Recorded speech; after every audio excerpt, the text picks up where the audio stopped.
that comes from that. Personally, I usually write like songs and song lyrics, but I've been in kind of a rut since I started teaching that I haven't really made anything for myself in a while. So pretty open for All right. anything today. All right. Well, thank you. And Beverly? Hi, everyone. Beverly Perino. I am calling in from El Dorado Hills, California. I live in Oakland, but I'm up at my sister's today. And I'm a prose writer. So, yeah, I don't, poetry is like really scary to me. I don't know how to write it. So, Mhm. so if I get anything, if I learn anything today, then that will be great for me. All right. Okay, Sheila? Yeah, hi. Those are good questions, and I feel like I'm a little bit of everyone that's shared so far. So I'm from Concord, but I was living in South City for a while, and I still work there. I guess mainly what I want to get on this class is what Florence was saying. Like sometimes it's hard for me to find a passion or a voice with things that matter, and I think it's because I feel a little self-conscious about my perspective, and I don't know how to articulate it. And like Beverly, I'm more of a prose writer, and I want to expand, some of the writing skills. And I also work with students and teachers, so kind of like Victoria, I want to see what's out there, what I can bring into the classroom. And I also appreciate Zoe's perspective. Like sometimes I get in my own way, and so there's bumps in the road that I kind of want to just learn different ways to address those bumps in the road, besides what I've been doing now, which I don't think has been working pretty well. All right. Well, thank you for sharing that. My name is Tony Robles. I am the son of Florence Mayberry, and I am in a battle right now with gnats and moths, but that notwithstanding, I do have a part of this as let's see, part of this is a PowerPoint presentation. So what I need to do is I need to share my screen, if not my screen. Okay. See, There you okay. go. Um, all right. So we'll go ahead. Can everybody see that? Yeah. Okay. Wonderful. Yes. All right. So let me get to the very beginning. Sometimes I get, okay. All right. So welcome to the Poetry for Social Justice workshop. And I appreciate you all taking the time out of your day. Most of you are in the Bay Area. We're 3 hours ahead of you, but we are all kind of trudging forward. Nobody is behind anybody else. We're all kind of like on the same wavelength. The gentleman in this first slide here is a guy by the name of Al Robles. Al Robles is somebody that you should know if you don't know him. He was a poet and a historian. He was also my uncle. And one of the things that he said that was really, that he was very passionate about, and something that he inspired many, was this quote. And Victoria, can you read this? The quote right there. Yes. Our poetry is the best part of our struggle. Our struggle is the best part of our poetry. Yes, thank you. And, I really like this picture of him because, sometimes he would go to the different schools. I think this was either City College or San Francisco State. Um, and he would share his poetry and share his perspectives on different things. Social justice was really a big part of his life. His poetry, his artistic work, and his work for social justice were very much intertwined. So it wasn't like he was just writing poetry off to the side and not involved, kind of, being involved from a distance. No, it was very much inextricable, very much interwoven. Now, I come from a housing justice background. Now, that was handed to me from Uncle Al. I learned about the the struggle for housing as a human right in San Francisco by watching his work, by observing him. The I Hotel, and if you don't know, you probably are all familiar with it. The I Hotel is also known as the International Hotel.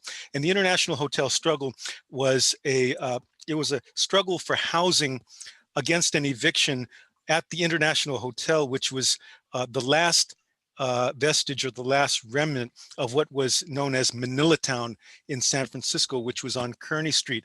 Back in the old days, Manila Town covered, I guess, 9 square blocks adjacent to, or parallel, running parallel to Grant Street. So it ran parallel to Chinatown. Um, but slowly but surely what happened was the city fathers and the planning department put forth policies that chipped away at that neighborhood. And in 1977, the last remaining evidence of that neighborhood was the International Hotel. And then what happened was the tenants, most of whom were elder Filipino and Chinese, were notified that they were going to be evicted. The owners wanted to raise or demolish the International Hotel to construct a parking lot, because you had you had the Pyramid Building, Transamerica Building, and the expansion of the financial district, the whole Pacific Rim growth, and big financial hub and center and all of that. So that was an extension of that. And there were actual people on city planners and so-called city fathers that said that look, this land, the Golden Gateway they called it, this stretch of land is too valuable for poor people to live on it. Okay. And that was their state of mind, or their mindset. I-Hotel eviction, a very, very important event that is still felt and still has ramifications to this day.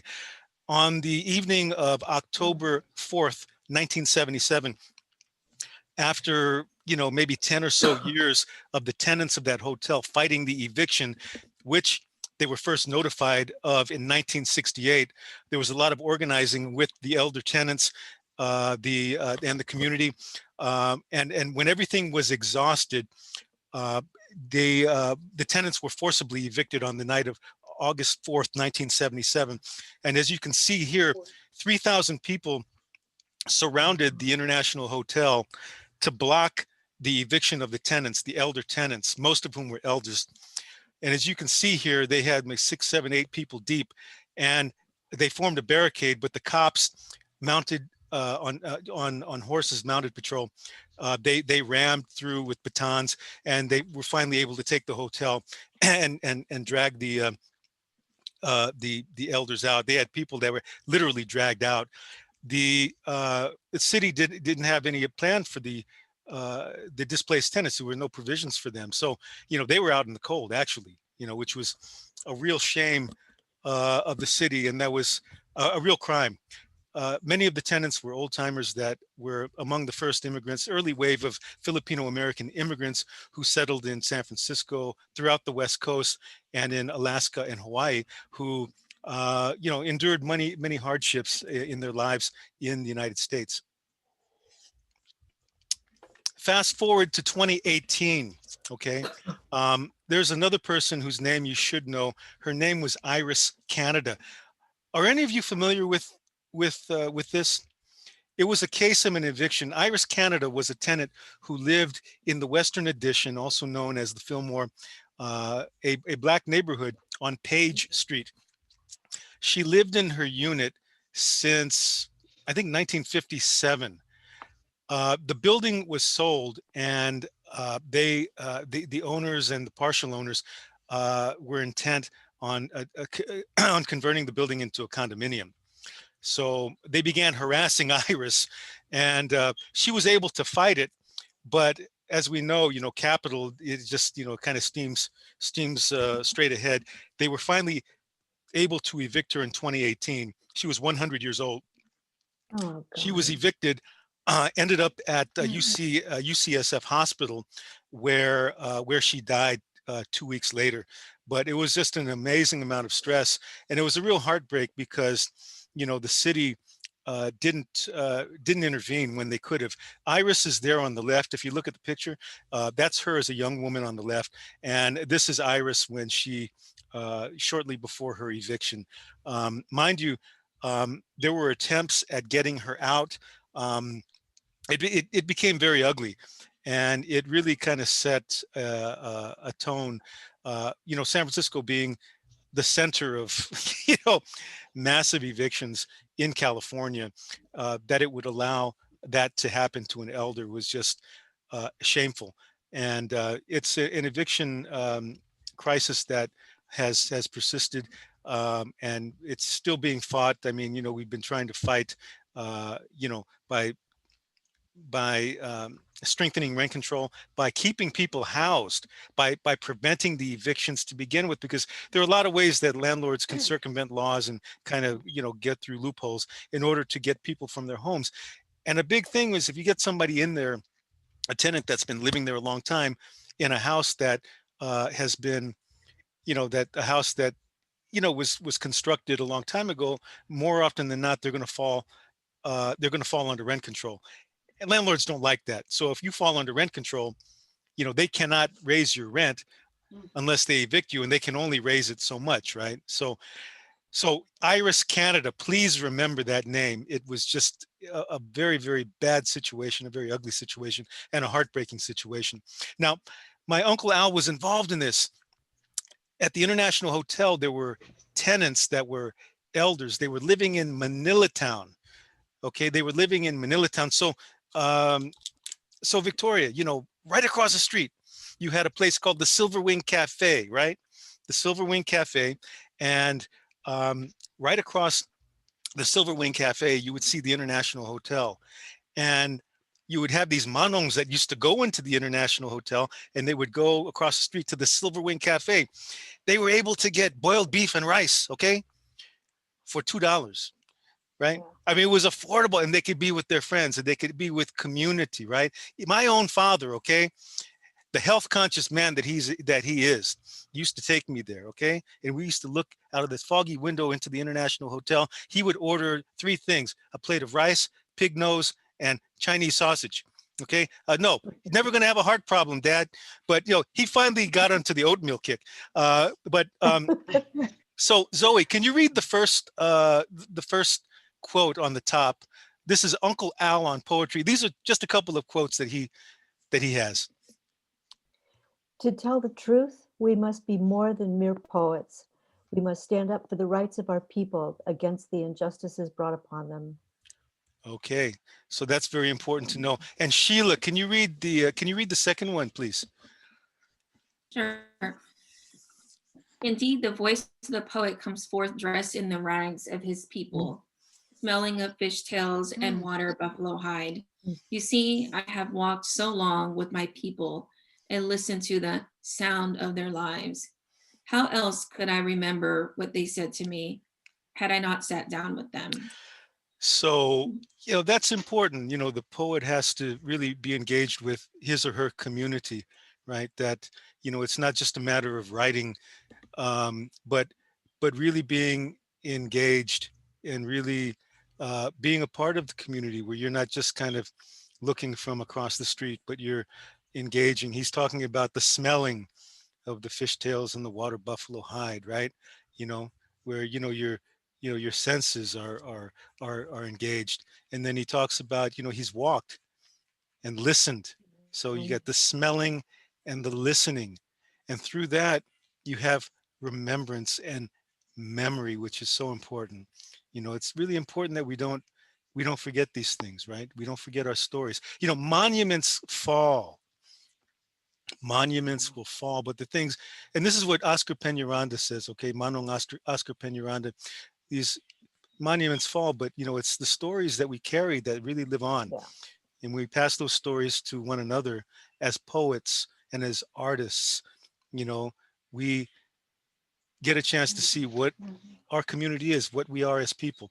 So this is a poem that I wrote in a collection that I did called the Cool Don't Live Here No More, a letter to San Francisco. And I'm gonna let's see. I tell you what, can I get let's see, Vicky, Victoria, I'm sorry, can you read this page? Sure. We declared the home of an African-American elder in San Francisco an eviction-free zone. It smells like home, It smells like butterscotch candy. It smells like a kitchen that breathes. It smells like warm gravy on Thanksgiving. It smells like my grandma's hug. It smells like my grandfather's rug. It smells like the blooming flower of a garden stream. This is an eviction-free zone. The ceiling is stucco that sparkles like stars. There's a dusty chandelier with light bulbs shaped like candle flames. All the flames are out except one, and it flickers. This is an eviction-free zone. On the mantle are pictures of black faces of grandmas, grandpas, grandchildren, watercolor pictures of mountains and oceans that melts the eyes in warm light. This is an eviction-free zone. This is a maple syrup zone. This is a gumbo black-eyed pea zone. This is a Western Addition Bayview zone. This is a down-home black folk zone. This is the heart of San Francisco zone. And Mom, can I get you to read the final one here? Take it home, Mom. Okay. This is a house of memory. This is a house of no evictions. This is a house of songs and a house above all houses, with songs above all songs. This is a down home, with down home songs, down home voices. The eviction notice has been sent. The notice of intent has been sent. It has been received. Papers covered in dead verse, sealed in a lead tongue. And the letter is addressed to Mrs. Smith, 43-year resident of her flat in San Francisco. This is an eviction-free zone. So, thank you, Mom. Thank you. I appreciate it. Love you. Thank you, Victoria. This poem was about Mrs. Smith. Her name was Natha Smith, and she lived in the Western Addition, near Haight Street, kind of near Masonic. And, she was, fighting an eviction, and she'd been in her house for a very, very long time. But in the poem, I was really, well, what is it? Is there anything about this poem that kind of hits you just kind of off the top? It has a similar structure all the way through. Okay. Sheila, I think you had something. I'm sorry. Oh, yeah, I was just saying, like, it was, a lot of the image resonated with me. Like, I felt like I was actually in the home with the smells and the scents and just smelling things, hearing things, feeling. Mm-hmm. Yeah. Zoe, especially on the first page. I'm sorry. Yeah. And Zoe, how about you? Was there anything that kind of stood out? It feels really grounding. Yeah. It feels like really solid, really grounding. Yeah. Yeah. What I was trying to kind of go for with the poem was, the fact that, the home is a sacred place and the life of the person is a sacred life, a house of memory, a house of no evictions. And then there's a pacing too, there's a pacing of it. And, this, sealed with a lead tongue, that's, the papers that, that take us from our lands, the stolen lands that we're on, papers covered in dead verse. If you get an eviction notice, talk about dead verse. You read it, you don't know what they're talking about, right? So that's what I was trying to, with the poem. I was trying to honor her. But this house speaks for many houses. It speaks for history, and it speaks for the memory. The memory is so important. Like you were saying, the warm gravy on Thanksgiving and the butterscotch candy and the walls with the stucco. When you're looking at, you're up here looking at the ceiling, right? With the stucco, and it looks like stars, and you're counting each star, and you're going cross-eyed, right? So it's like that warm feeling of what home is. And I think regardless of what your ethnic background might be, I think you can relate to a lot of this. You can relate to a lot of this. So now, does anybody remember a song called Louie Louie? Yes. What's that?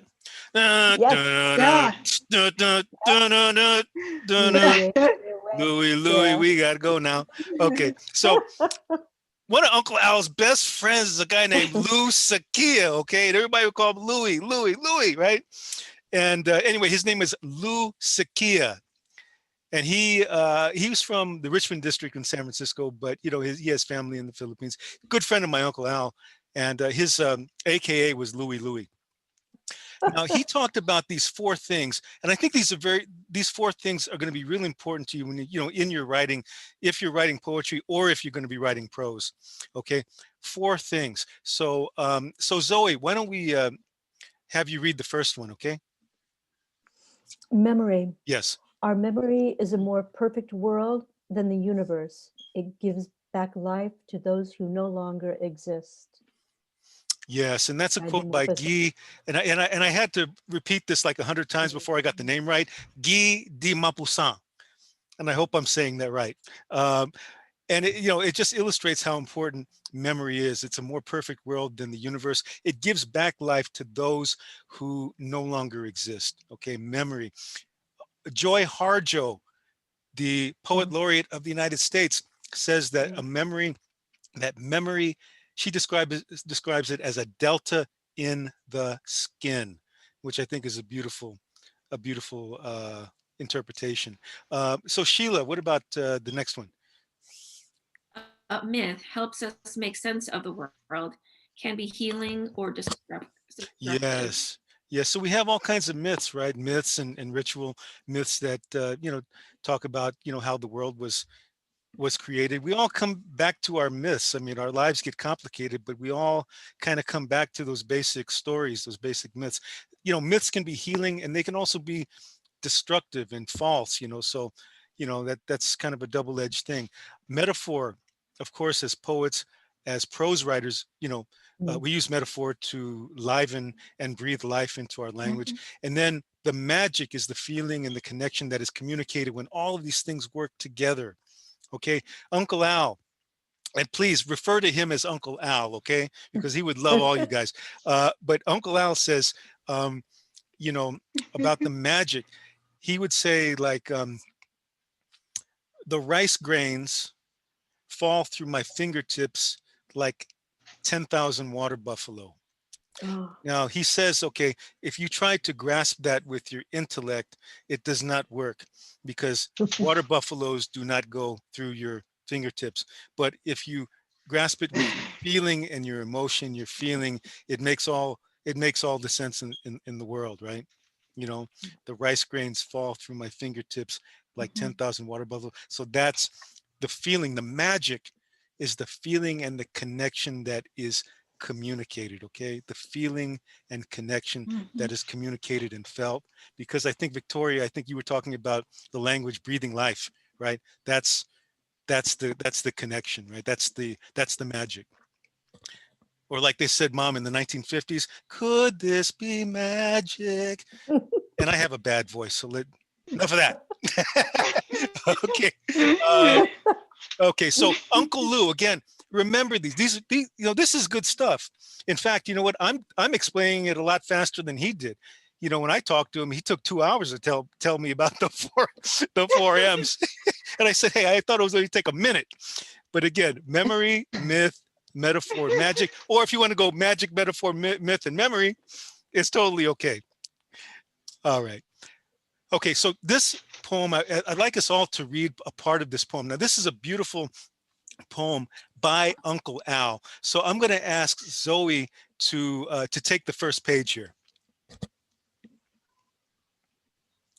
soon the white snow will melt, and the black, brown, yellow, red earth will come to life, and underneath the blazing sun will come bursting out. Okay, Sheila, can you do this one? And the green, green grass will grow soft underneath children's feet. A million flowers will bloom, and the bamboo reeds will shoot up high into the clouds, and thousands of chirping birds will fill the vast sky. Okay, Beverly. Soon the white snow will melt. Oh, In Vietnam, Delano, Watts, Fillmore, Chinatown, Nihon Machi, and Wounded Knee.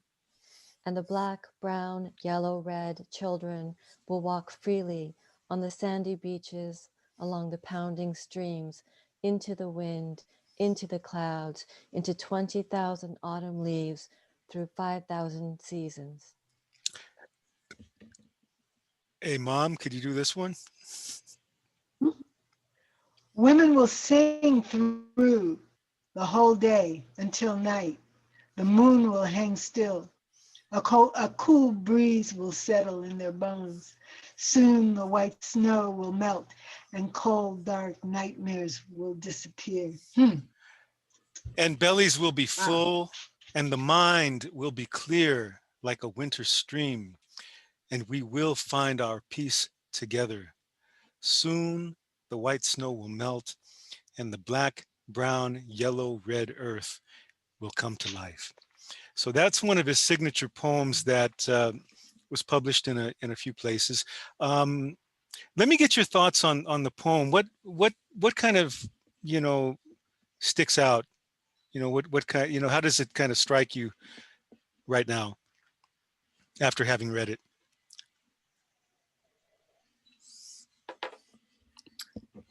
I definitely got goosebumps. I Mm, think are on the second page, and I think there's just a really beautiful hopefulness and assurance in the Mhm. repeating, like soon the snow will melt. Yeah, just so beautiful. Thank which you. page? What was it you said? It is beautiful.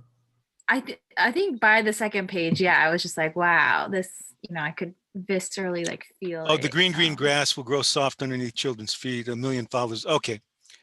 All right. Mm. Beverly, what did you think about that? I love this poem. I think it's one of my favorite of Uncle Al's.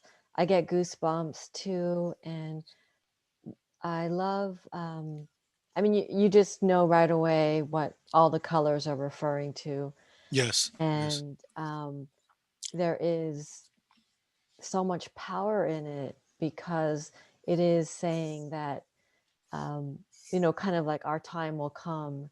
There will be a Yes. time when we can all come together.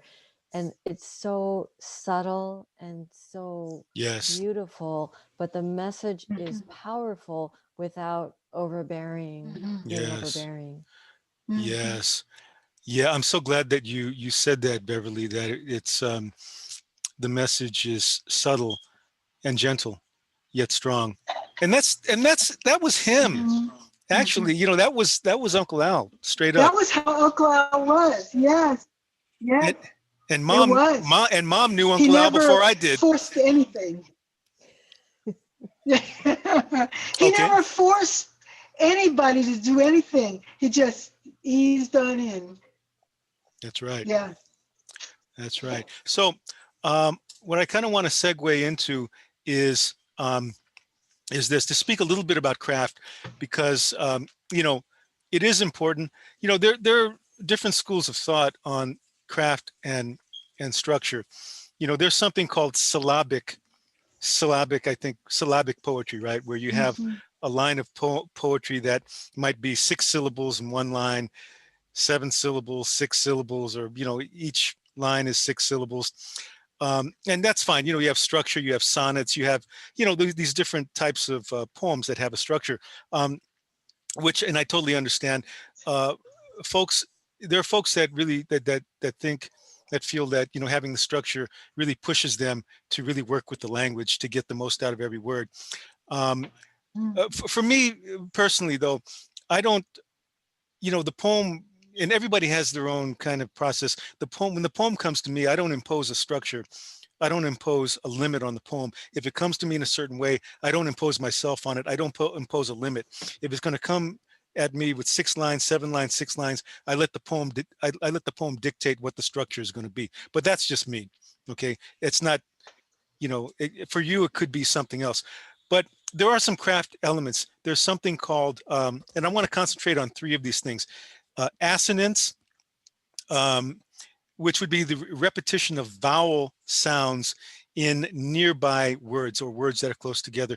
I'm using this poem as an example. It was a poem that I wrote a few years ago called My Father's Music. So it's the repetition of vowel sounds. So my father's music is the in time pantomime of the heaven hell debate whose defense rests on the eighth day. So the assonance is kind of in the like the in time pantomime, the sound of the I. See, the sound of the I, in time pantomime.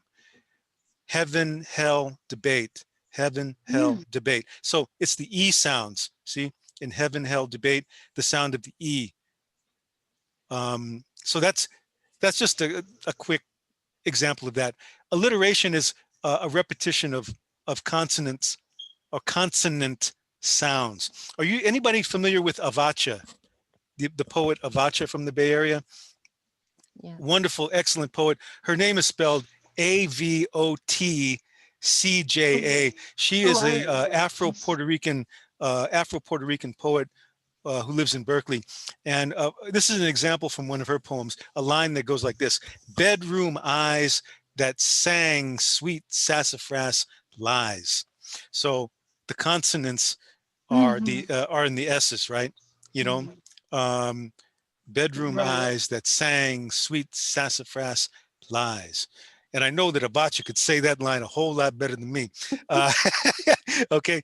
And then we have something called anaphora. Okay. Anaphora. And that's when a certain word or phrase is repeated at the beginning of clauses or sentences that follow each other. An example of that, of course, soon the white snow will melt. How that appears, right? You know, it's repeated. Or any of you familiar with Gil Scott Heron? Yeah. You remember Mm-hmm. the revolution will not be televised. The revolution will not The be televised. revolutionaries will not be televised. Yeah, Yeah. you know, another example of an Afra, right? The revolution will not be televised. Okay, so that's just kind of I wanted to kind of highlight those three elements because those are very very practical. Those are things that you can definitely use.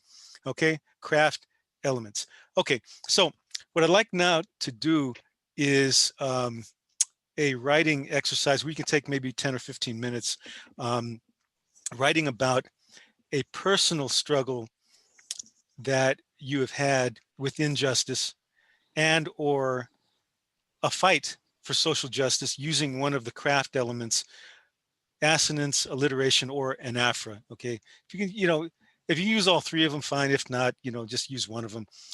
Or write about a person or place that represents justice. Your city, your neighborhood, a mentor, an organization, your home, like in the first poem, right, about the home, right? It could be either one of those things.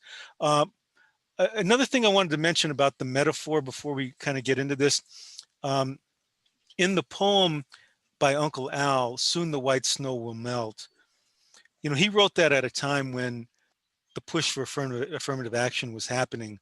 And when he talks about soon the white snow will melt, he's talking about white supremacy, but he's not coming out and saying white supremacy. I mean, Yeah. Mhm. he's doing it another way. Those oppressive systems will melt away, and so anyway, why don't we go ahead and what time is it? I don't even have my. Um, it's 1:46. So why don't we come back? I tell you, why don't we come back at 2? Is that okay? You can just write, and then we'll come back at 2 o'clock. It is All right. Okay. yeah. Okay.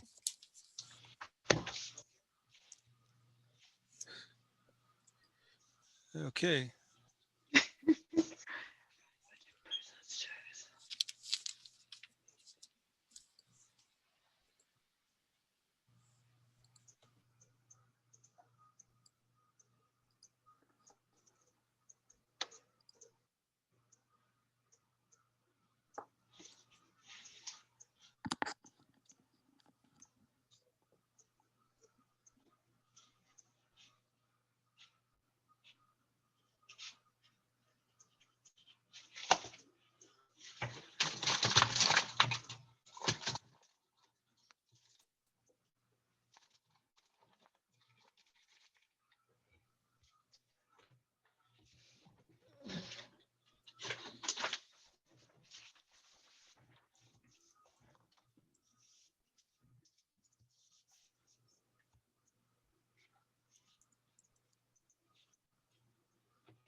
Okay, so it looks like we are at, let me see, it must be 5:03, which would be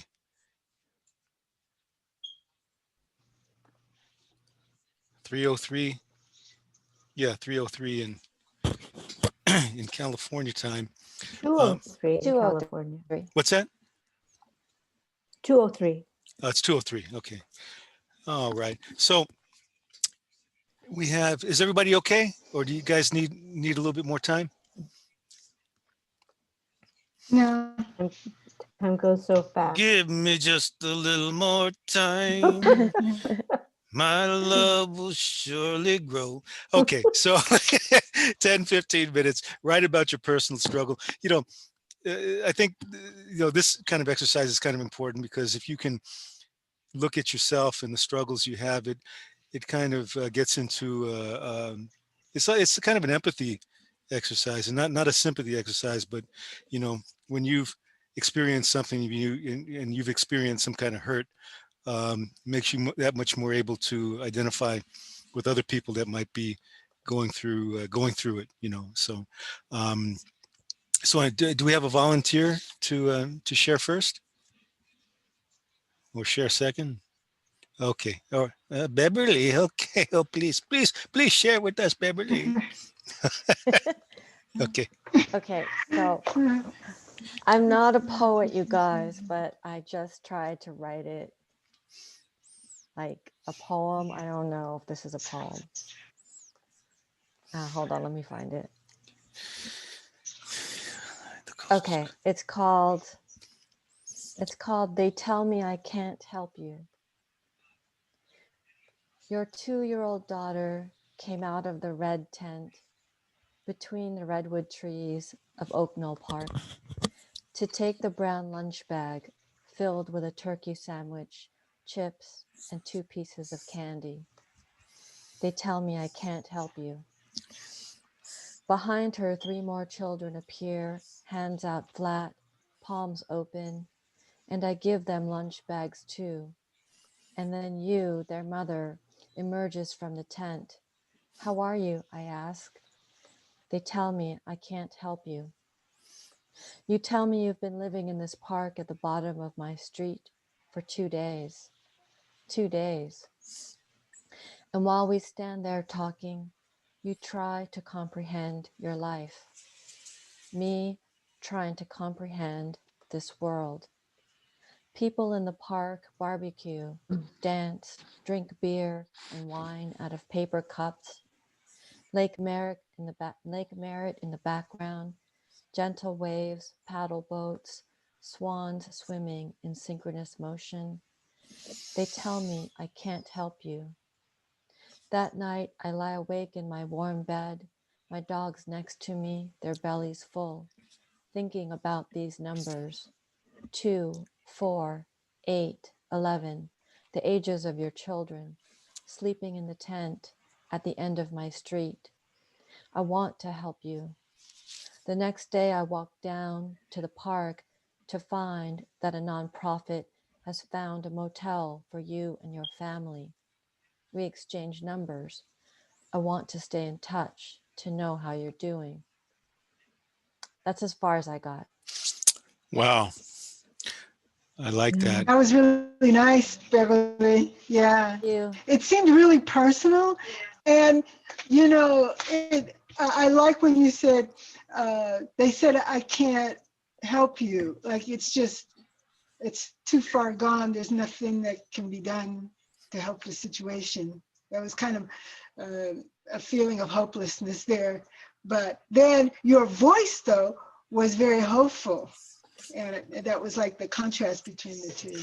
What It was nice. what if any of the craft elements uh, was Beverly using in the piece?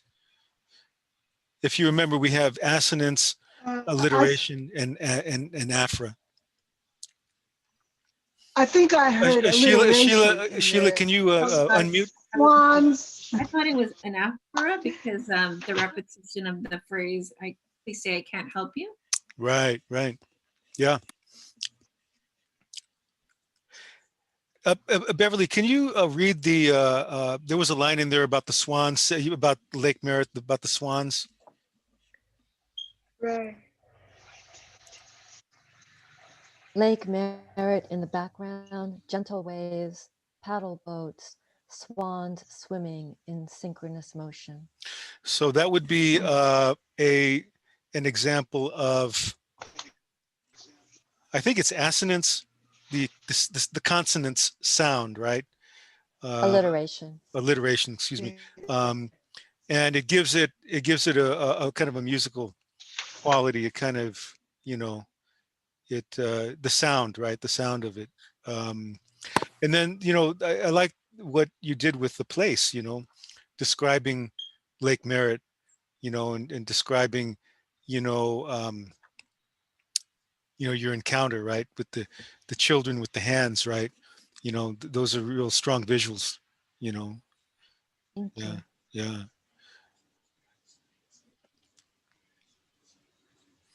yeah. I mean, and we've all felt, for those of us who are in that social justice, we know that feeling of, there are times when we can't Oh, help. There are times that we can't, as much as we want to. There are times that we can't, and we have to know how to deal with that. You know, that can be a hard thing to deal with. When you can't. And I've been in that situation many times where I knew that there's something that needed to be done, and that I wasn't able to do.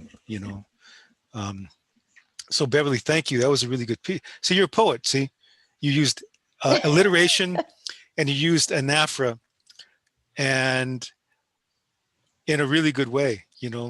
And you created a sense of place. You know, the only thing I would say I'm a maybe poet. the only thing just I would say kidding. maybe is maybe you and the mother, maybe a description, or maybe when you saw her, how she looked at you, Oh, because you good had idea. you had the kids with the hands out, right?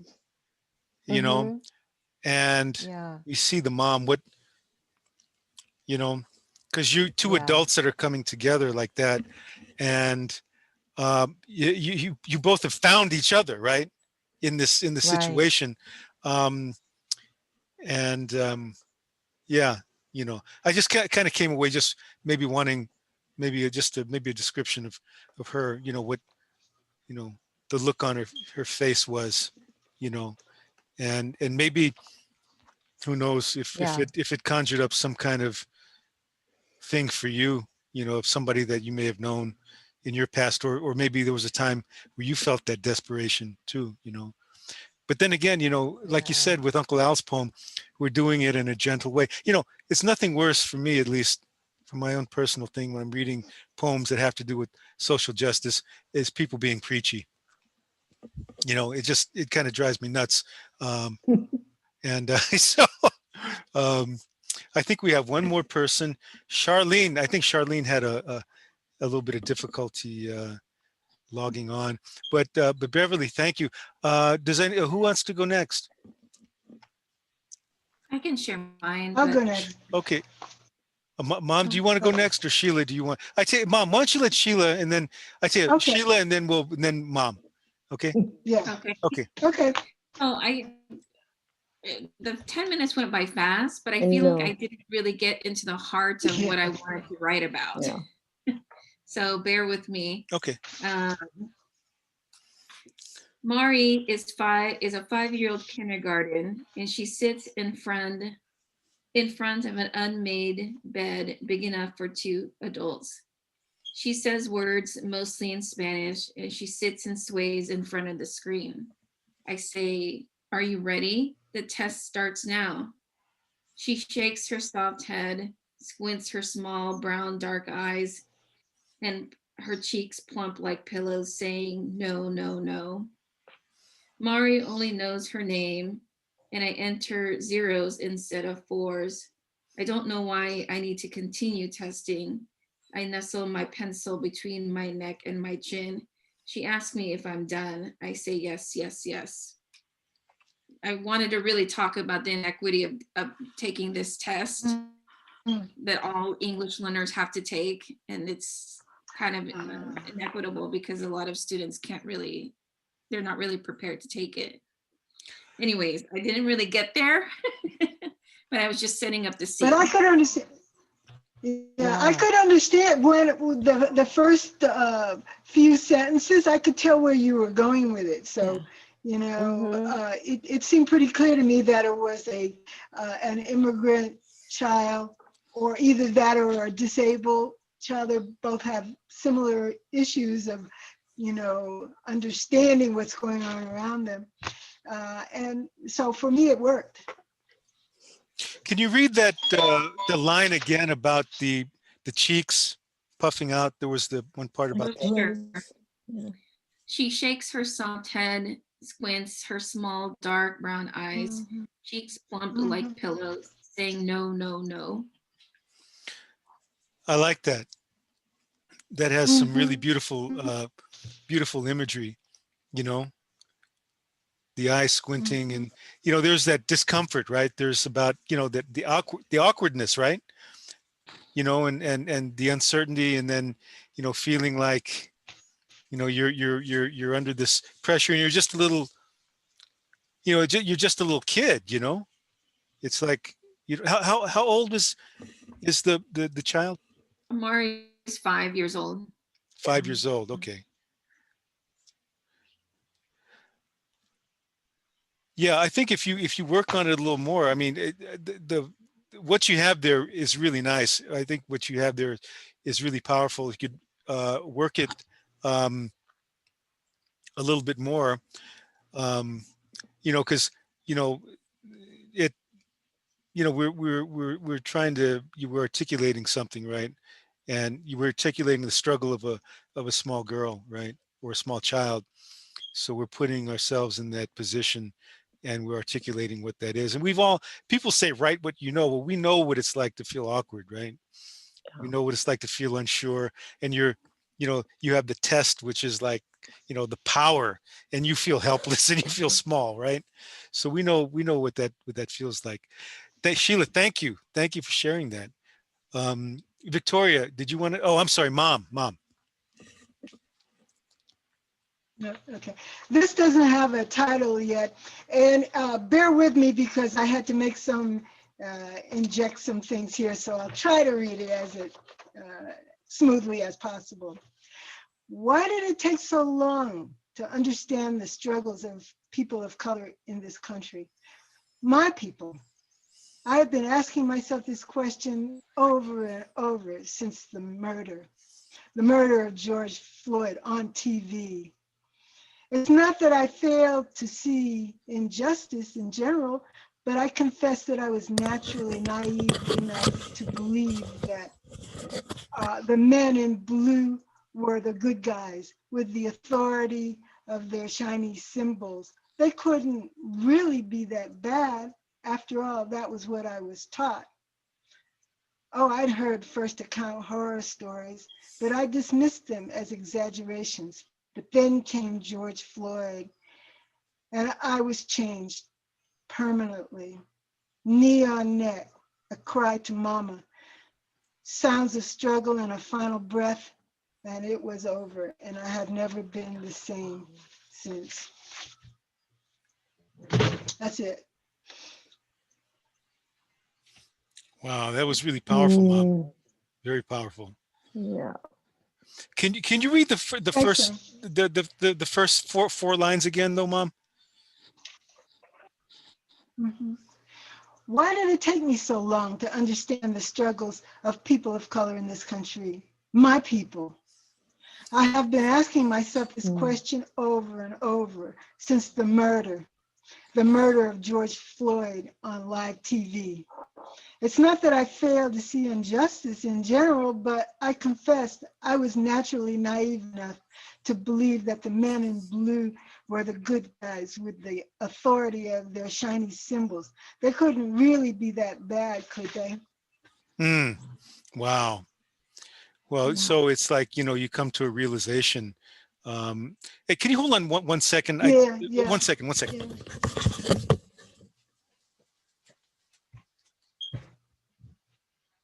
That whole situation is so painful.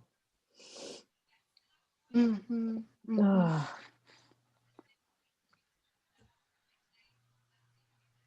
And I think it's when you experience something yourself, you can hear it 1,000 times, but unless you experience it or it's so close to you, like on TV, it doesn't really have the same impact, you know, as it would if, you know, you hear it. You hear it secondhand, but if you see it, you experience it, How often do we see people it die? makes a difference. I know. I exactly that. If that doesn't change you, Yeah. if that doesn't change you, Yeah. I don't know what would. That's what I should have ended it with. I might add that to it. If that doesn't change you, then nothing would. Yeah. Yeah, sorry about that. I just had to go to the restroom. But anyway, Mom, I thought that was pretty powerful. Does anybody have any comments on that? I really like that flow. I think what I really like about it is it sounds like it might become a meditative piece, almost like Yeah. how did Mhm. I not see this? How did I not understand the severity Yeah. of this Yeah. Yeah. until I had to Yeah. see someone in that position like George Floyd? So it kind of makes you Yeah. look back and Yeah. think, why wasn't I awake earlier? So I think that's powerful to just Exactly. sort You of question. right?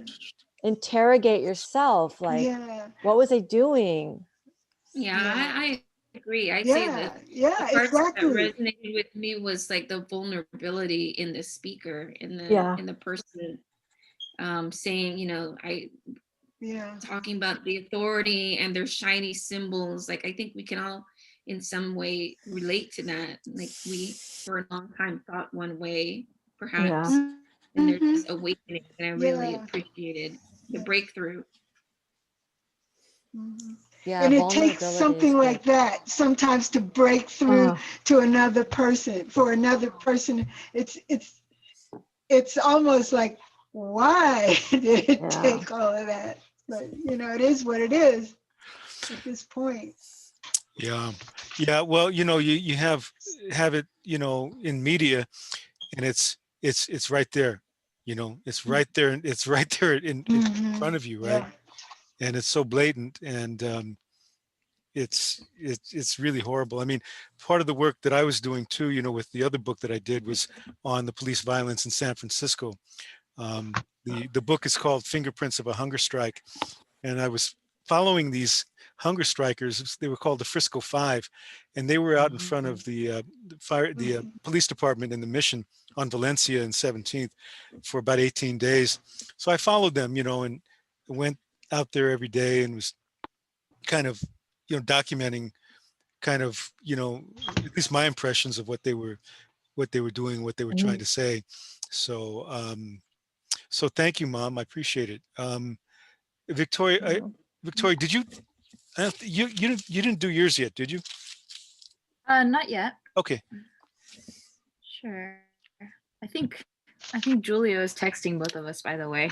I told him that we were here. Oh, okay. Yeah, yeah. I got it. I know. I got a Or- text from him. okay, so this was kind of, I did the second prompt, so writing about our school. Okay. So I'll just read it. Edge of the city, edge of the forest, bright painted canvases peek out from cold industrial window frames, inviting visitors to come closer, read the messages and graffiti letters, iconic imagery. My synapses see and make connections. Black Lives Matter, gay rights, for our people, our planet.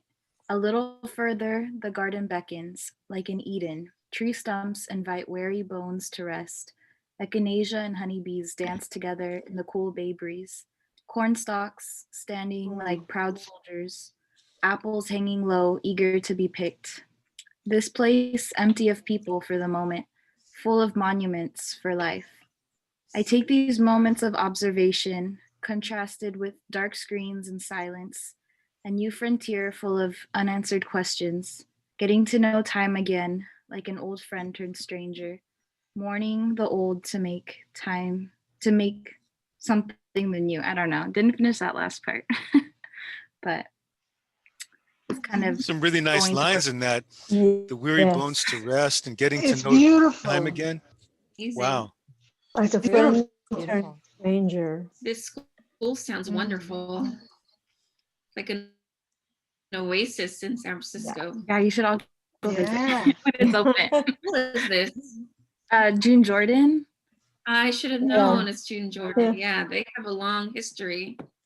Yeah, so I just Nice. started working there, so I went to just see the school from the outside, but didn't, haven't gotten a chance to teach in the building or anything. And so the next part was going to be a little bit about like the distance learning and that whole mess, kind of like how Sheila shared. But I yeah, You know, really you like. really created a landscape.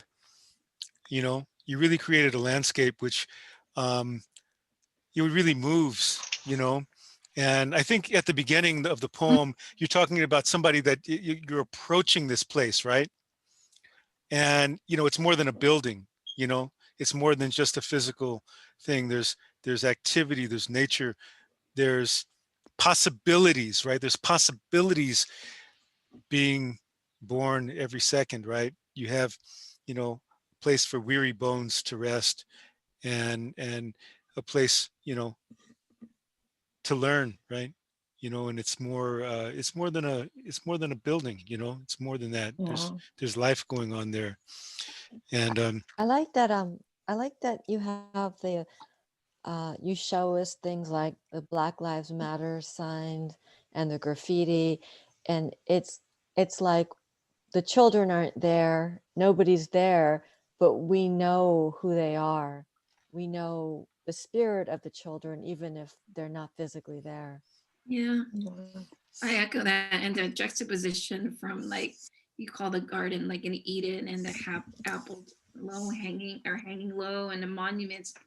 And then I think the next part you talk about dark screens and silences. So where we have life, and then opposite of that is just almost like death. Um, sorry. so I And guess, also, oh, sorry, I was going to say, and also, I think what you achieve in this piece is this stillness, this really calm stillness of observation, yeah. which I think, I think that's hard to do. So, I applaud you on the stillness of the piece. Thank you. well, kind of, I guess, piggybacking on what Sheila said too, is, you have this building and, you have a place. And the thing about place is that, for a place to be a place, you have to have things happening. So it kind of strikes me too, where you can actually almost say, like if you have an institution, like an education is like, the school is an institution, but if something's not happening in that institution, it's the people that make up the institution that make things happen, the life of the institution, right? Yeah. Where it's not just a place where it's not just a place for indoctrination, right? So I think that's another spin on that. Yeah. Yeah, yeah. Nice piece. Can I say some? Yeah, Oh, can I say something about Sheila's piece? yeah. I forgot to say, I really love that piece, Sheila. And I love that, I guess, as an educator for what you do, you're in a position to notice these kinds of injustices that you're seeing, like testing across, like standardized testing that really doesn't apply or isn't set up for everyone to thrive in. And I just don't really read that much of writing or work around that theme. So I think what you're writing is really important because we just don't see enough of it. And because you are able to talk about it in a way that others can't, I think it just makes it that much more important. Thank you. I appreciate that. Can I say something related to that? son? Yeah. Hey, Mom. Oh, and for the rest of you, I need to go to the bathroom again because I drank way too much coffee. I'll be back in a second, but go ahead. Okay. What I wanted to say, is that it's not limited. It begins in elementary school, I guess you teach, Sheila. So it begins there, but it does not stop there. I have students, and I'm thinking specifically of one student who's taking classes at City College of San Francisco. She's currently in Ukraine, the pandemic and everything, and so she's taking online classes. It got switched to online classes, so she's taking. So she went back home basically, but she's having the problem that she's having is with the culture, the cultural differences, and the professor is not really adapting to make it easier. She seems to be making it harder. So what I'm doing is trying to make sense of the cultural differences between Ukraine and San Francisco. And so it starts in elementary school there, but it doesn't end. It goes right on through to college. And some of the professors, they just will not make account for the cultural differences. And I'm spending a lot of my time with her explaining the cultural differences so that she can write her essays. And because they just don't give any attention to that when they're writing up their assignment instructions and directions, all that. They're making assumptions. So, and if you ask questions, they're not too open. So that's an experience that I had with one student. Right. Yeah. All right. Yeah, and that was at City College. Right. So it looks like we're at is it 2:30 now? Anyway, Zoe, did you want to share yours? Okay, it's always really hard for me to get started with anything, so I feel like I just sort of throw up on the page and then Oh, I'll it's work with okay. it later. All right. Just to Join get the it up club. and out there. Okay. The house stood empty, no hint of warm tortillas and rice, no sound of children's laughter or grandmother's scolding, no floral patterns or framed family photographs, only filled with a dense, musty air of greed and punishment. At noon, 4 women ascend the stairs, stood on the rundown porch, babies on their hips, weary from all the no's, the not here's, the go elsewheres. And they leaned into the old door and stepped into home. They could not leave, they would not beg, determined as a poet seeking a new voice, and they stayed. And the cops came and they stayed. And the lawyers came and they stayed. And the corporate land grabbers came and they stayed until the skies opened and they won. They would be home now. They would have home again. And all mothers sang their little ones to sleep and they stayed. Oh, hell yeah. Oh, wow. Beautiful. Yeah, I love that. Beautiful. Yeah. These people have been on my mind so strongly.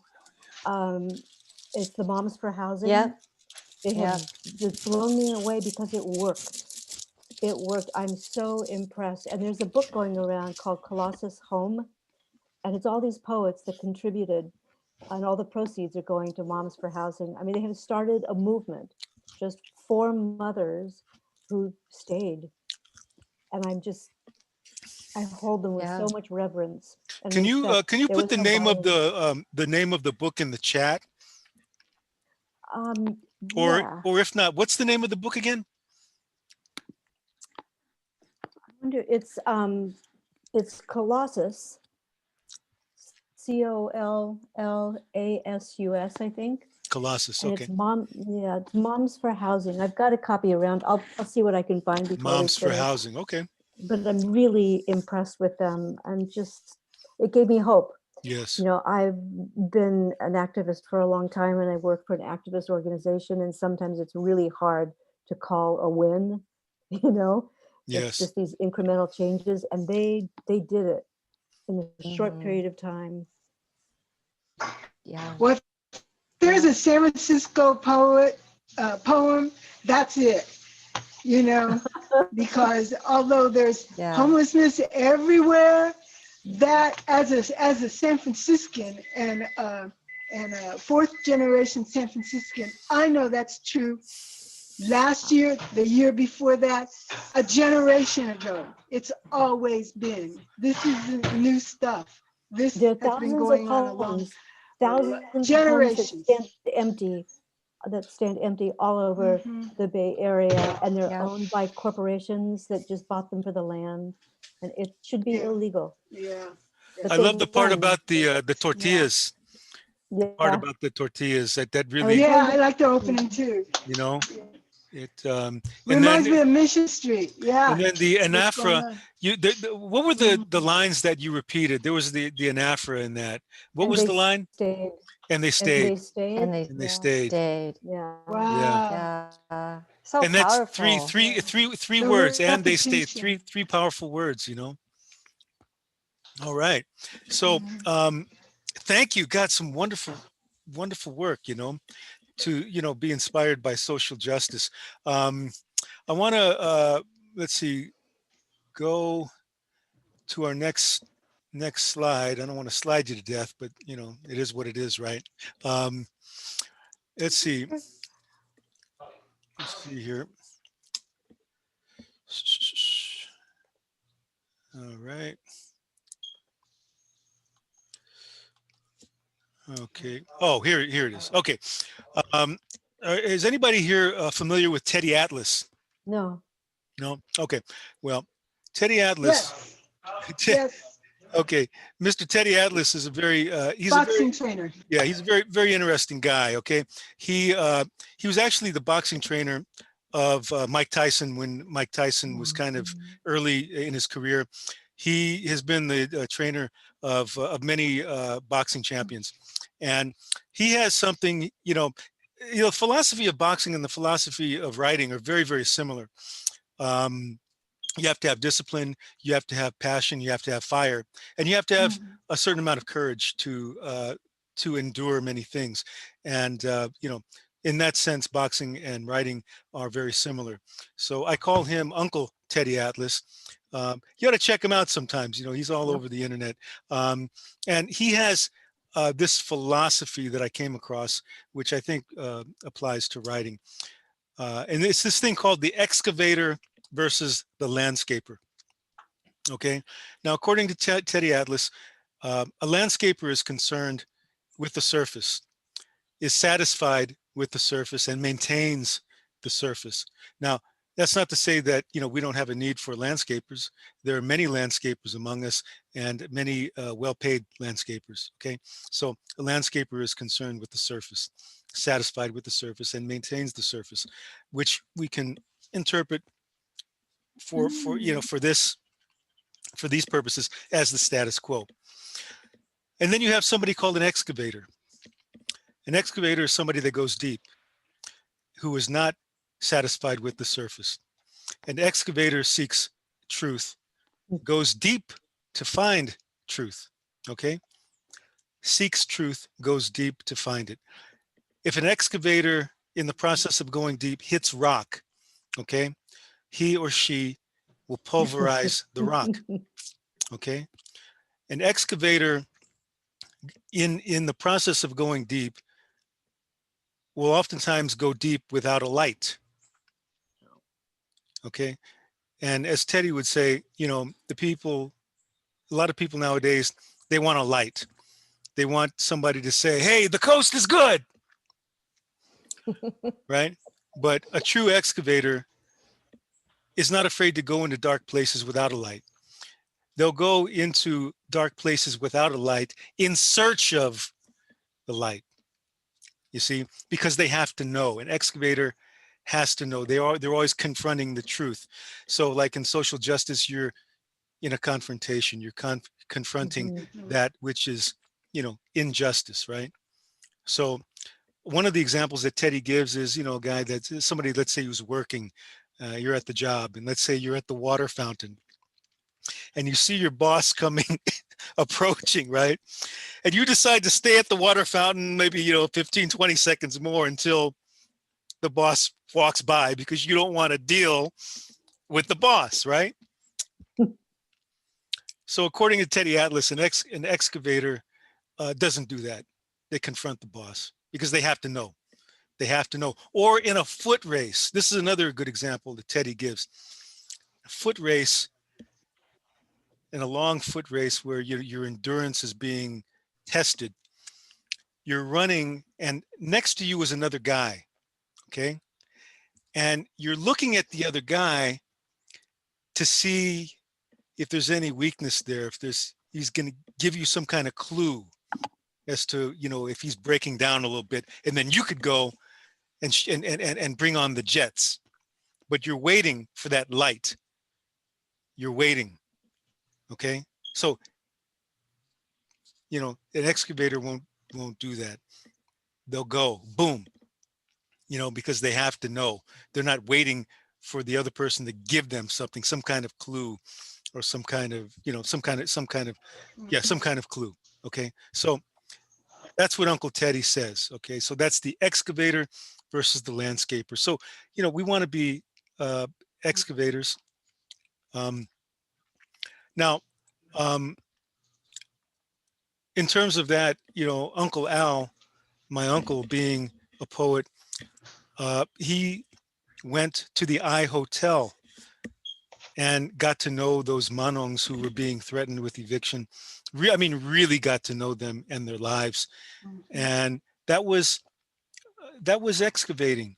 Like you said in the beginning of of our presentation, how would I know about my people unless I didn't sit with them and talk to them and listen to them? That was being an excavator. He wasn't afraid to go and knock on that door. Manong, Manong, who is that? Robles. I got fish. Oh, come eat. Okay, come in, eat. So anyway, Lawson Fusao Inada is one of my favorite writers. He is a Japanese American. I think he's a Issei Nisei. I think he's a third generation. I think he's a Sansei. Sensei. His father, he was interned in the Gila River internment camp during World War II, and there was a big fight for reparations and recognition of that. There was a lot of shame that came with that. A lot of folks that endured that experience never talked about it, and he made it his mission, one of his missions, to talk about that experience. So this is called Healing Gila by Lawson Fusao Inada. So Victoria, could you read the first the first page? The people don't mention it much. It goes without saying. It stays without saying. That concentration camp on their reservation. And they avoid that massive site as they avoid contamination. That massive void, punctuated by crusted nails, punctured pipes, crumbled failings of foundations. Okay. Wait a minute. Let's see. Wait, what happened? What happened? Okay, well, that's not it. Okay. Sheila, can we get you to read that one? What else is there to say? There was a lush land once, graced by a gifted people, gifted with the wisdom of rivers, seasons, irrigation. The waters went flowing through a network of canals into delicate workings of balances and health. Okay. And Mom, can you do this one? What else is there to say? Then came the nation, then came the death, then came the desert, then came the camp. But the desert is not deserted. It goes without saying. It stays without saying. Wind, spirits, tumbleweeds, pain. So that poem, thank you, Mom. That poem was from a book called Legends from Camp.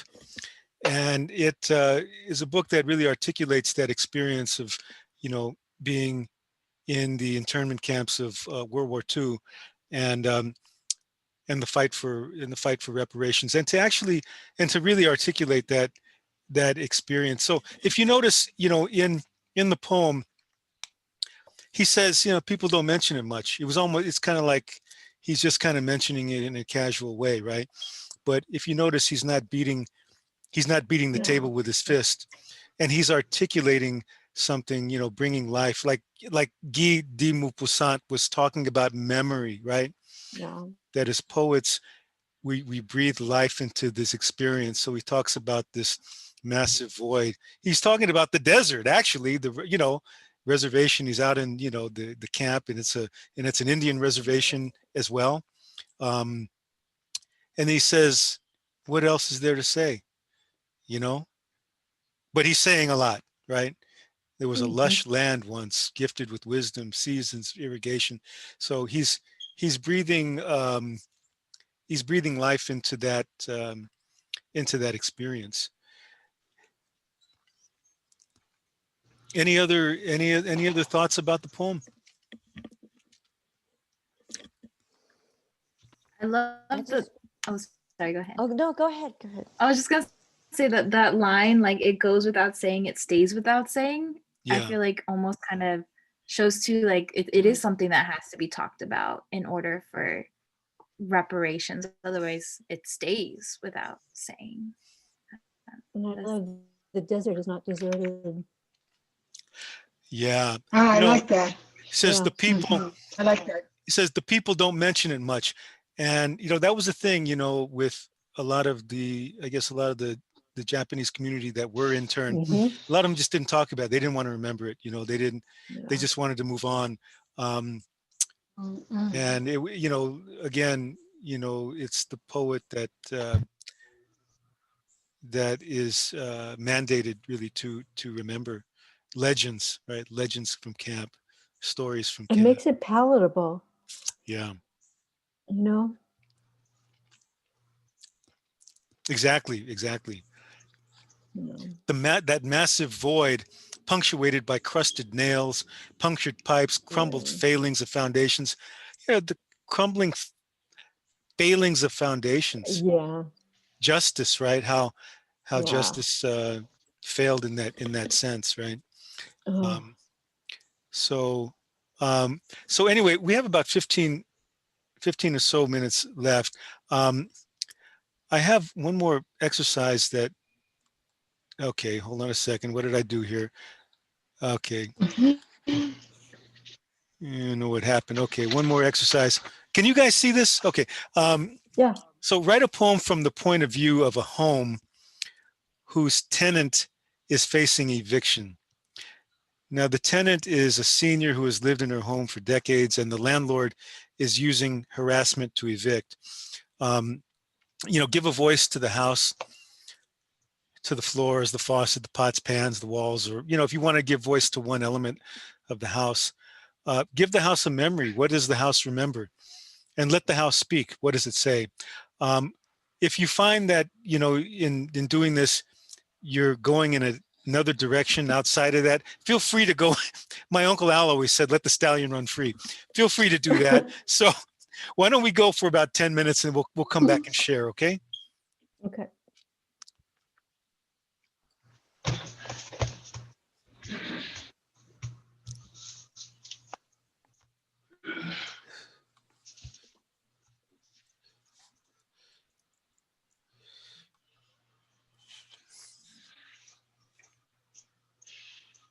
Sorry, could you show the prompt one more time?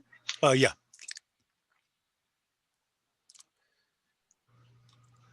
Okay.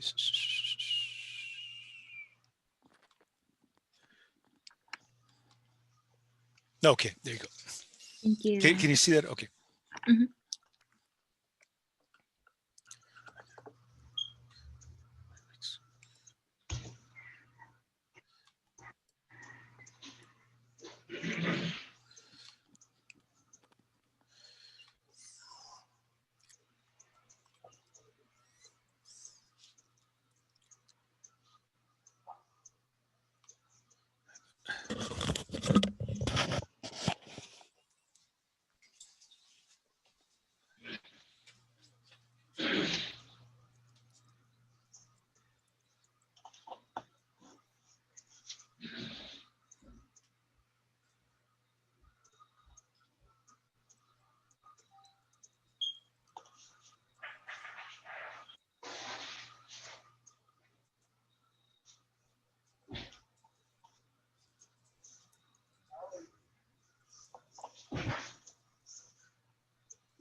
Okay.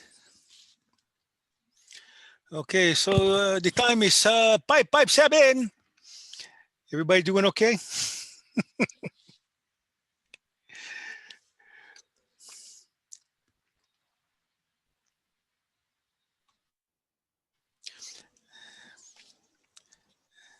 Okay, so yeah, I think this is an interesting kind of exercise here. Who wants to go first?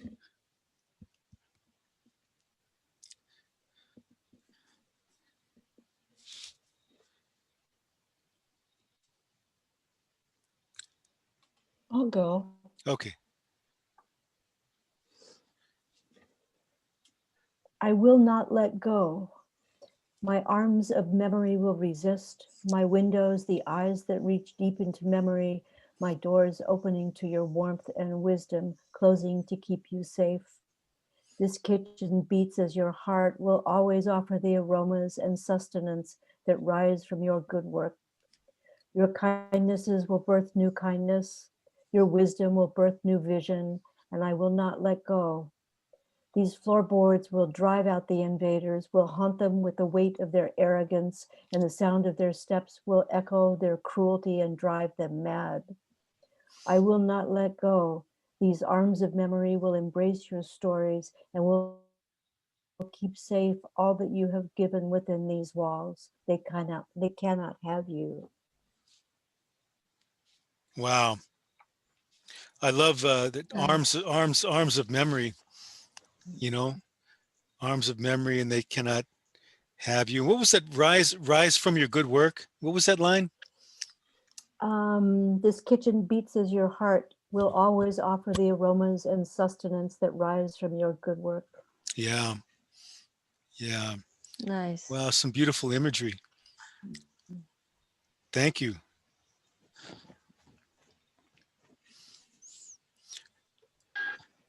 How can I? Oh, yeah. Okay. Okay. Yeah, I've been here for more than 150 years.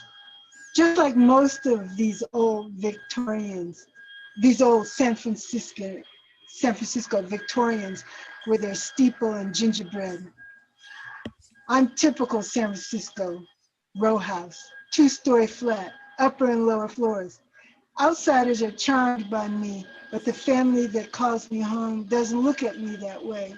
To them, I'm simply a shelter, a place to be, a place to exist. First, it was the aroma of baked Irish soda bread. Next, it was tortillas, enchiladas, and refried beans. Now, the smell of adobo, pancit, and sinigang have taken their place. The sounds of kids running always fill my narrow hallways, letting me know I'm still needed. So much time has gone by. So many smells have permeated my walls. Wow, Mom. That's beautiful. Nice. Beautiful. Yeah, you see, you're talking about a house, but it's like you're talking about a person at the same time. Where the house is a, more than a house. You know, it's a place that keeps our memory. Because in San Mhm. Francisco, Yeah. because in San Francisco, there's transition that's taken place. Like in the mission, it was first the Irish that populated, and then the people from Central Mexico, Central and South America came, and then after that, people Yeah, from the Philippines or right. Asians or from Asia. So there in San Francisco, there's this history of transition from one group to the next, and it's always been that way. So But that's the point I was I trying think to the make. difference between this one though is the transition has been extra sinister because of capital and just the overabundance of greed. I mean, things do change, but it's been accelerated Exactly. to Yeah. a point where it's just, Yeah. just off the chart. So Yeah. thank you, Mom. Yeah. Victoria, did you want to go Yeah. next? You're welcome. Sure. I didn't quite finish. I wanted to write something true, so it's a little off prompt, but Okay. I'll just read it. Okay. Um, I was blessed to be chosen. The man who lived inside me before smoked cigarettes that coated my cabinets, had ramps and handles installed as he aged until one day he disappeared. Many came to look inside, shiny brochures, plates of cookies. I peeked at the portraits they took of me, and the price tag caught me by surprise. Oh, $800,000. I'm not one with low confidence, but I'm sure not worth that much. Who is going to want me? I was so blessed to be chosen. I loved the new couple, elderly as well, their children and grandchildren all gathered on my grass for family portraits that now line my mantels. Now only one of the couple remains. Her caretakers rotate in and out. I love the way we are. I hear the stories of the furniture, crabs from Guam mounted on wood plaques, seashells in china cabinets, long scrolls of Chinese watercolor. The raw wood grand piano rests in the corner for safekeeping. Youngest brother brought him when their family lost their home in Moraga, and they came to stay and get back on their feet. I'm blessed to have been chosen. Grapes grow on my fence. Dahlias bring smiles from passerbys.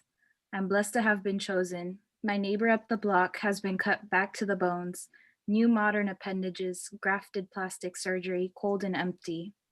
I'm blessed to have been chosen. I know my liver loves me. When the gas line was struck and the firefighters came, she didn't want to leave. I hear them tell the story how after not even 5 minutes, she would repeat, I want to go home. Hmm. oh, I Wow. love that. Oh, Yes. Wow. Nice. Wow, it's poignant. Yeah. Did you refer to the tenants as the liver? Yeah, it felt a little weird. And Yeah. I was like, Yeah, I love that. So, yeah. cute. Yeah, I was kind of taken. I was like, liver, okay. Yeah. Yeah.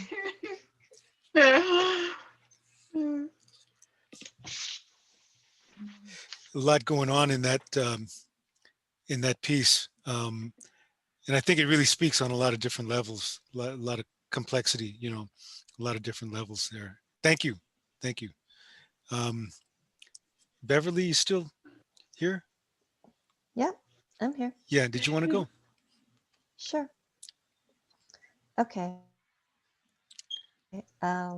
This is called Preparing for the Party. Will the new people crowd into the kitchen on a Saturday morning to prep the vegetables, wash and slice the carrots, rinse and cut the green beans, soak the rice noodles in hot water, steam the rice, drop the fresh live crab in the sink as they use their large claws to grab at the forks and spoons the children used to play with them? Will the Lolos gather in the backyard and straddle the wooden bench with the blade at the end to grate fresh coconut?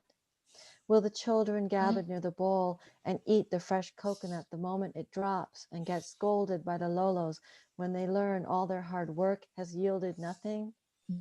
Will they clear the counter completely and set up a station for all the kids to roll hundreds of lumpia, one kid separating the wrappers, the others filling the wrappers with a tablespoon of ground beef, peas, carrots, and onions, sealing them tight with the egg white so they don't break open in the hot oil?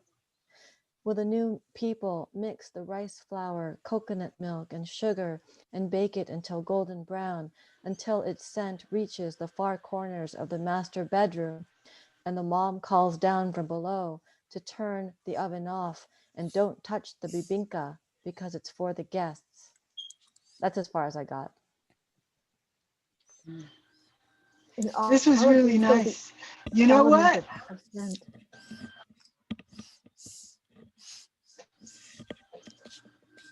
You know, Beverly, um, when you were reading that, I was thinking the fact that Uncle Al was responsible for grating the coconut for the Ah, bibinka. ah. And nobody else could do it. He was the one that sat. I could picture it now, grating the coconut. It Yeah. was a big deal.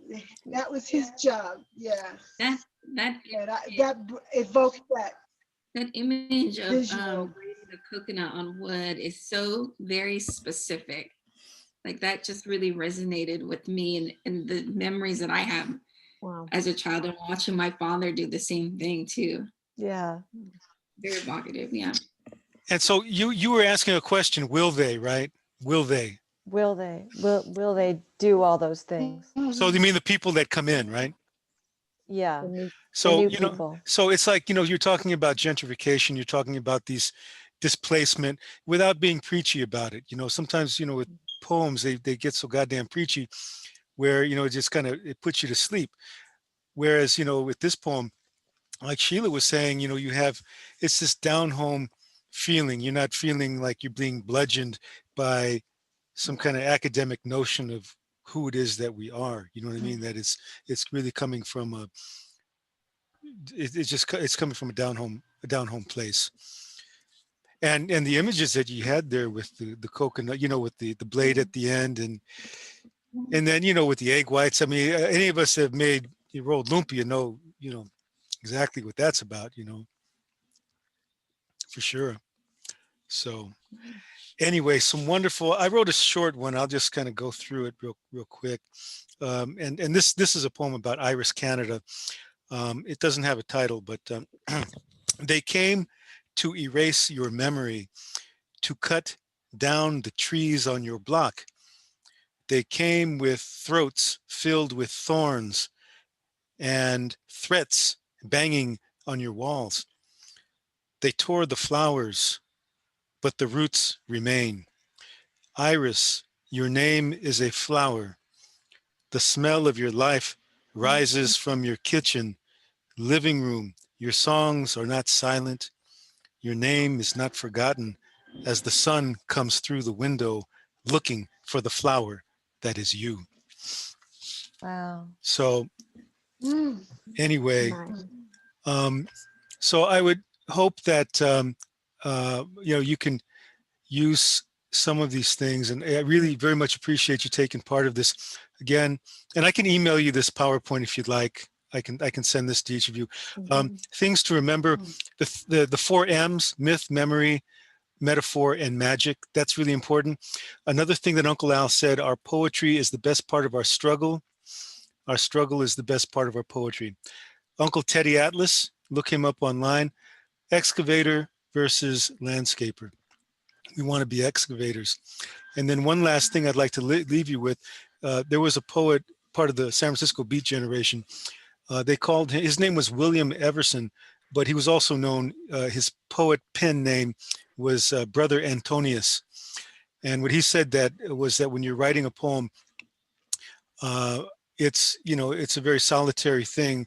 And when you're sitting to write the poem, you are in confrontation with yourself. You're in confrontation with the unknown self, going deep. Again, the excavator. You're going deep, and it's almost a primal thing where you're confronting who you are deep down, your soul and your heart. And then when you read the poem, as in a forum like this, or at a rally, or at a poetry reading, you are in confrontation with the world, right? Yeah. And in much the same way, in social justice, we're in confrontation with the injustice. And given that we're community poets, that we're not mere poets like Uncle Al said, but that we're concerned with our people and the injustices that face them, that we're in confrontation with injustice, and we're using our poetry as a means to get over the injustice and to fight against it. Like Uncle Al said, soon the white snow will melt, and he was referring to white supremacy. He was referring to those institutions that oppress us. So so is there any questions? Because I actually have the premium Zoom account. It's actually my girlfriend Beverly's account, so we have a few extra minutes. Oh, Tony, I don't know if Sheila, I don't think Sheila, do you want to, did she share, or do you want to share? Is she there? Oh yeah, sorry. Oh, I'm sorry about that. Yeah, go right ahead. I was laughing at that statement because the same thing happens to me when I use my husband's account. I should have a Zoom professional one for teaching, but I don't. And Yeah, I was laughing at that. I could share, sure. I'm a slow writer, so I'm impressed with how much people can write in 10 minutes. And I didn't get to the heart of what I wanted to write. So Christmas smelled like sizzling garlic and roasted pig. A white ceramic plate greeted me, filled with bright green leaves and cold orange wedges, noodles shaped like the letter S, sinewy and soft, salted with soy and ginger. Your feet worked in the kitchen, your belly rested above the plaid waist of an apron, and you pushed the meaty flesh of your skin against the counter, pushing the rolling pin covered in white speckled dust like new fallen snow. Mm, that's Nice. nice. That's real nice. Mhm. You got so. Could you read that one Mhm. more time? One more time. Sure. Just want to hear it again. Yeah. Christmas smelled like sizzling garlic and roasted pig. A Mhm. white ceramic Mhm. plate greeted me, filled with bright green leaves and cold orange wedges, noodles shaped like the letter S, sinewy and soft, salted with soy and ginger. Your feet worked in the kitchen, your belly rested above the plaid waist of an apron, and you pushed the meaty flesh of your skin against the counter, pushing the rolling pin covered in white speckled dust like new fallen snow. Oh wow. You know, my Wow. uncle Al would have loved that one. That's My uncle would have loved that one. it's like Grandma Robles' house. Yeah. Yeah. Yeah, it's like your grandma's house, Grandma Yeah. Robles' house. Right. Right. Yeah. Beautiful. Oh, he would have loved that one. Yeah. I like the imagery, and the dust like the snow on the rolling pin and the fleshy, you really bring Mhm. that to life. That's beautiful. It's real beautiful. Um, Mhm. what I wanted to say too was, um, can you guys see this? If you have a poem that you were working on here, and if you finish it, or if you have another poem that you want to send me, to look at just to give feedback, please do. I'd be more than happy to do that. Um, there's a link to the essay that my uncle did, which is very, very helpful, very beautiful. It's called Hanging On to the Carabao's Tail. And if you look it up online, I mean, there's copies of it.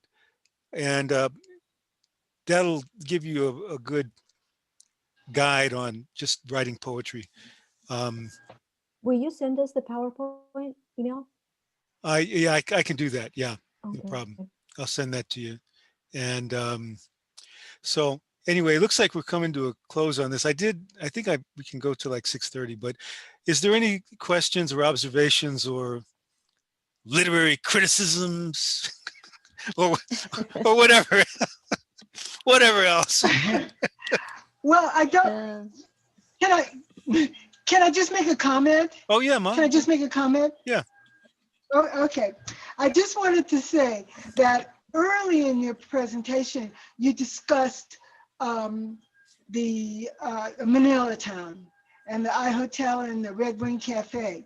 Well, I don't know if you know this, but when I was a little girl back in the 1950s, when we were living on Kearney Street, the Kearney Street Hill, we had to pass through Manila Town in order to get home every day. I saw it Mm. all the time, and I saw it in its full glory in the 1950s. I mean, everything was popping back then.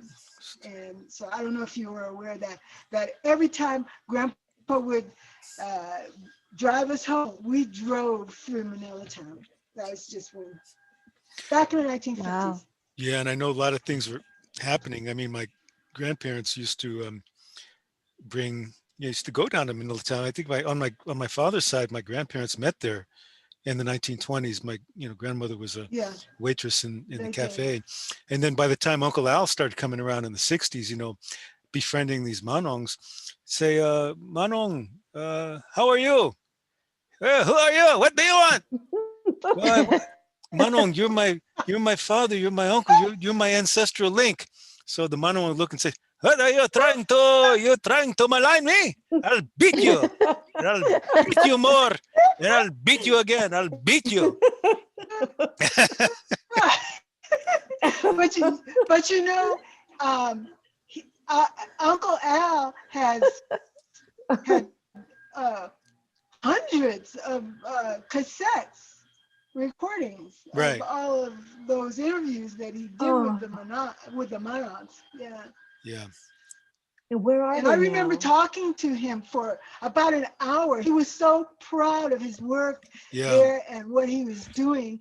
Yeah. And he shared with me something, a little bit about his recordings. And it Yeah. was very, very important to Yeah. me. Those are being transcribed, It and was, we're it was gonna primary. Great, we're gonna digitize Mhm. all of that. great. Yeah. Oh, good. Great, great. So so as far as everything else is concerned, if and I'm sure that as a result of this workshop, if somebody were to approach you with an offer of a landscaper job paying more than like six figures a year, you would turn them down immediately. Uncle Teddy Atlas, that's the guy. And then the white snow. Soon the white snow. I'll tell you something funny about that. Soon the white snow will melt. That was part of a book called Other Sources. And Other Sources was a book that was published by the San Francisco Art Institute. And basically, what it was a lot of third world artists that submitted poetry and visual art and photography. And when I moved to Florida to be with my mom, um, and moved down there with my mom and my stepfather, I brought that book with me, and I would see that poem in there. And I was like maybe 12, 13. I didn't know what the hell he was talking about. I just thought my uncle was goofy. Like Mhm, the white snow. What is mhm, he talking about? Yeah. But after you live a little bit, you mhm. Yeah. kind of get an idea. Yeah. I Beautiful have a poem. copy of that book, son. Yeah. I have a copy of it. Okay. All right. Well, anyway, It's a wonderful book. I appreciate you all for attending this, and it's something that I'm probably going to try to do regularly, maybe once every couple of months. Zoe, you got a lot of Yes. fire in that in those poems. It really hits hard. And um, thank you so much, Victoria. I think you have as well as a good sense of landscape in your poetry. I think you have a good critique and a good lens. You know what I mean? With which you look at Yeah. things. You have a good you got a critique, which is very good, which is good to have. You analyze things. And again, excavator, right? Um, Beverly, thank you for access to the Zoom account. I very much appreciate. I love your poems too. And and Sheila, you know, keep writing those poems. And the things that you were writing about, keep writing about those. That one about the little girl. You know, I mean, that had a lot of empathy. And it's obvious that that's very important to you. So I would continue to do that. And then most importantly is give them all the hell that they can handle in Concord. Um, Yeah. and they need it. Yeah. And mom, of course, if not for my mother, I wouldn't be writing at all. I just, because I quite simply wouldn't even be here. Thanks, Mom. Yeah. I'm So, glad you're here, son. so this is being recorded. Is that okay? Yeah. Because people are asking me. There were a few people that, for one reason or another, couldn't get in because they said they didn't have the passcode and blah blah blah. But I'm just glad that I'm recording this and I can send them the recording. Um, so anyway, much love to you guys. I very much appreciate it. Nightfall has come. I have Ritz crackers to eat, and I have to take an hour-long walk that I do every night. So take care, you all. Hold Okay. down the Bye, Carolinas. everyone. Take care. All right now. Bye, Bye, everyone. mom. This was Bye, babe. great. All right, Bye. Victoria. Bye, Bye, Zoe. baby. Bye, Okay, son. Sheila. Bye. Bye. Bye, Okay, Bye, mom. Nicholas. everyone. Okay. Bye now. Hope we meet Bye. again. Oh, for Bye, sure. Beverly. Bye.